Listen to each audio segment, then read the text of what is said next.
Hello everyone, in this video, I'd walk you through the 4-step process required to get into MICA Ahmedabad with particular focus on the MICAT exam. I will make another video on the GE and PI round. The timestamps for all the sections are provided as chapters, so feel free to move forward in case you already know the difference between MICA's different courses. MICA is one of the best B schools in the country for marketing, period. Its regal legacy, brand image, almost mythical stature in the world of branding and advertising attracts top talent from across the country every year.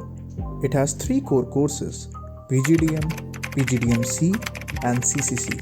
Now, CCC is the Creative Communications course that focuses primarily on the advertising front of MICA's business. What used to be a communications and therefore advertising heavy college once is now a completely different institution, where you pick the CCC course if you are interested in advertising and you pick PGDM or PGDM-C if you are interested in core marketing, branding, supply chain and sales. This video will talk about the selection process to the PGDM and PGDM-C courses, as CCC has its own selection process.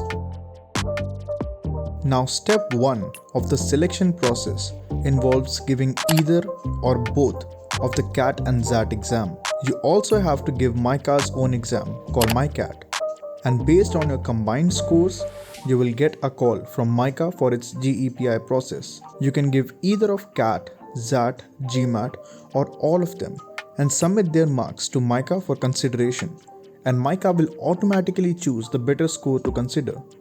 Now, there are a lot of myths regarding the selection cutoffs for MICA. Some say it's as low as 60 percentile, some say it's 85 percentile. I can tell you from personal experience that most people who got selected in MICA have scored more than 90 percentile in at least one of CAT or XAT. And there might be exceptions, but I don't think there will be a lot of people who would be getting in at lower than 87 to 88 percentile. Similarly, the lower your CAT, XAT, GMAT percentile, the more you would have to score in MICAT and vice versa. Now, talking about the MICAT exam, this will easily be one of the most difficult exams you would give the entire year. So understand that it's an elimination based exam rather than an exam where you try to score full marks.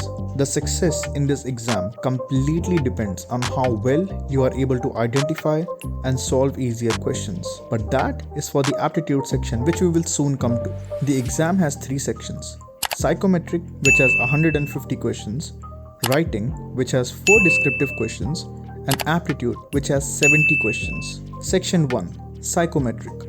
Imagine you are a boy named Bittu. Your family wants you to get married, naturally, so they start matching your kundli with all the possible girls they can find. Think of psychometric like a kundli matching test, where you will be asked 150 questions and you will have to answer them as honestly as you can. And based on that, MICA will decide whether you are a good match for it or not. Psychometric is an elimination test. Yes, you might top the exam, but if you do not clear the psychometric, you will be ineligible for MICA. This might seem unfair to us, as we are not used to being rejected for anything other than the actual exam cutoffs. And it's not in our hands, but that's not the point. You see, MICA wants to select students that match the teaching, peer style and culture that the college has evolved into after decades of existence. And in all honesty, this happens to you all the time anyway in interviews. So this is just elimination at an early stage as compared to being eliminated for the same reasons at a much later stage during the interview process. College admissions consider so many things before selecting a student. That's why top colleges are where they are today. However, I can still help you in how you can ensure your performance remains consistent in the exam. Rule number 1. Do not mark extreme examples unless you are absolutely sure and feel strongly about it. And do not take this advice as me saying you mustn't mark extremes. You absolutely need to. Otherwise, the survey will come out neutral and bland. Okay, understand this. The psychometric is nothing but a survey, and I'll explain in brief how surveys work. There are issues such as repetition of the same number in a survey, which renders it obsolete. For instance, you must have marked 4 out of 5 on a survey for all the questions at least once in your life. Well, that is counted as an error in surveys, and that dataset is not considered good for analysis. So when you are marking options, think really hard before marking. Also, do not leave any of the 150 questions blank, as that will definitely affect your ranking. All the 150 answers will be used to assign a personality for you, just like MBTI. If that is something you are interested in, you can check out what a personality test is. The most important piece of advice is this: do not contradict yourself. Yes, you can have different opinions, but not widely different. For instance, if question 1 of the survey asks about your feelings towards violence, and you say you are completely against it, and then later on in the psychometric, you are asked a question where you are asked if you would punish a thief, and you strongly agree to that, well, that's an issue. Instead, if you disagree to the violence question and slightly agree to the punishing the thief question, instead of strongly agreeing, this will be a valid response. And with that, we come to the end of our psychometric section. Section 2. Descriptive section. This section is divided into 2 parts as well. Part A will require you to interpret a provided phrase and answer 3 questions based on that. The phrase may not have any real meaning. It can just be a culmination of words. For example, during MICAT 22-23, the phrase used was light it up. Once you assign a meaning to it, make a map of what its real-world application can be. How can organizations benefit from it, and what are its merits and demerits? For instance, the meaning I assigned to light it up was to increase transparency between upper and lower management. The benefits then become quicker work, etc. And demerits was secrets, safety, etc. Now, based on the meaning you provided it, you need to answer a few questions. Again, following the example I just gave, the questions asked to us were: what are 3 benefits of using the light it up strategy? What are 3 demerits of the light it up strategy? And how could you improve organizational efficiency using this strategy? Now, key to solving these kinds of questions remains in literally understanding the meaning of the words and creating a correlation between them, and seeing if there is a link we can create with organizations. Like in this case, lighting something up can mean cigarettes. So you could talk about how introducing cigarette culture can help improve the bond between mid-level and junior management.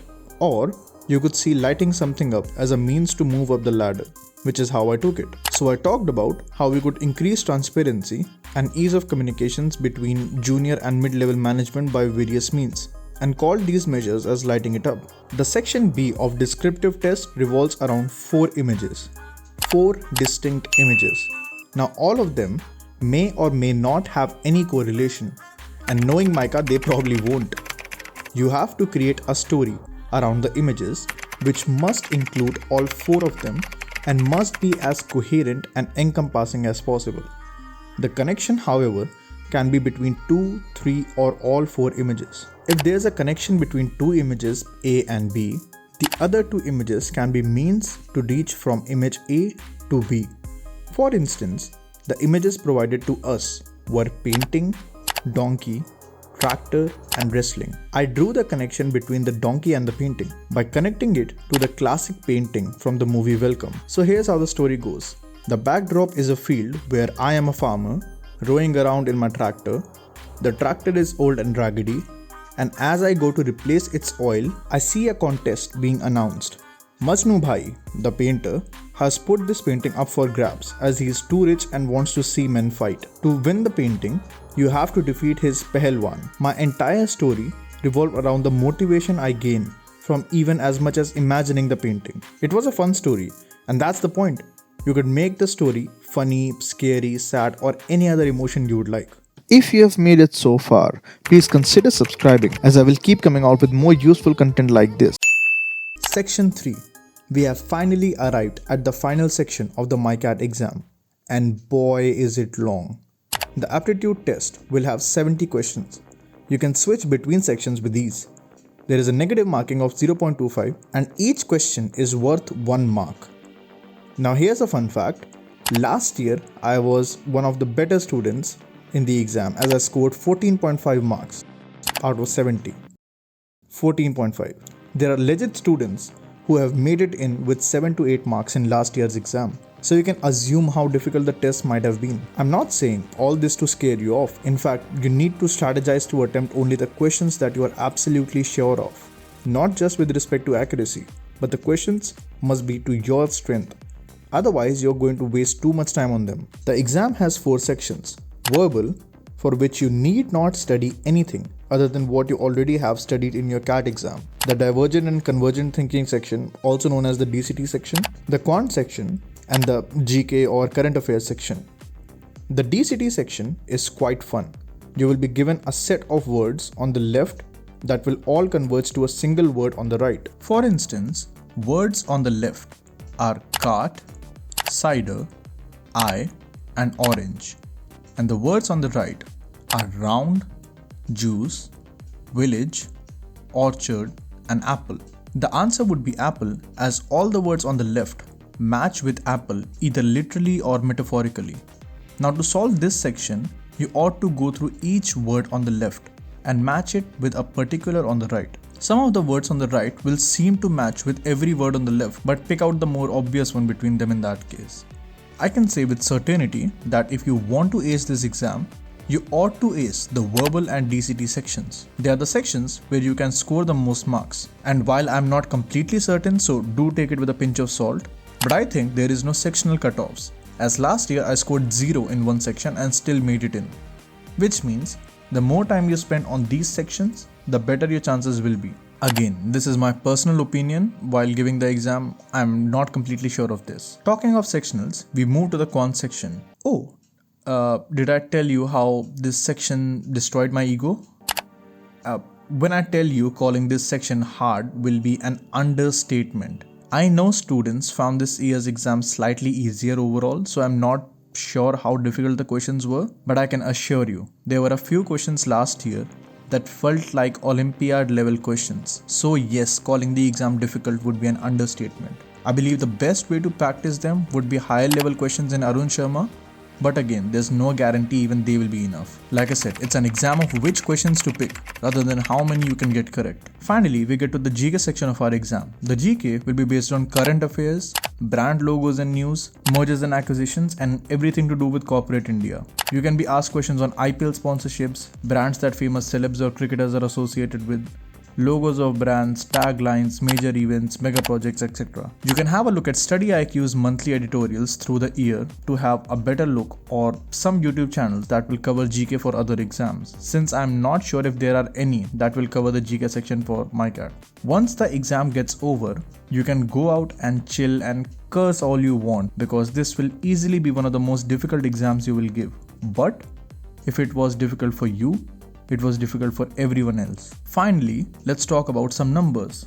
The cutoff for this exam will be unpredictable, but I will still try to come up with some numbers based on my understanding. To cut the long story short, I would say you can divide yourself into 4 categories. If your CAT or ZAT percentile is between 85 to 90, try to score at least 24 marks in the MICAT exam. If your percentile is above 90 but below 95, I would say 21 to 22 will be a good score. If it is between 95 but below 97.5, a good score will be around 19. And if it is above 97.5, I think anything above 17 will be enough. Note that you could literally top the exam and still not get selected if your descriptive section is not up to the mark. And you can just about clear the exam borderline and still make it to MICA if your descriptive is really good. And of course, all of this comes if you clear the psychometric. If you don't clear the psychometric, you are anyway done. So focus on creative writing too. Click on the eye above to test your creative writing skills. I will see you soon, as I will come out with a video on the GPI selection process for MICA as well. Thanks for your time. See you soon.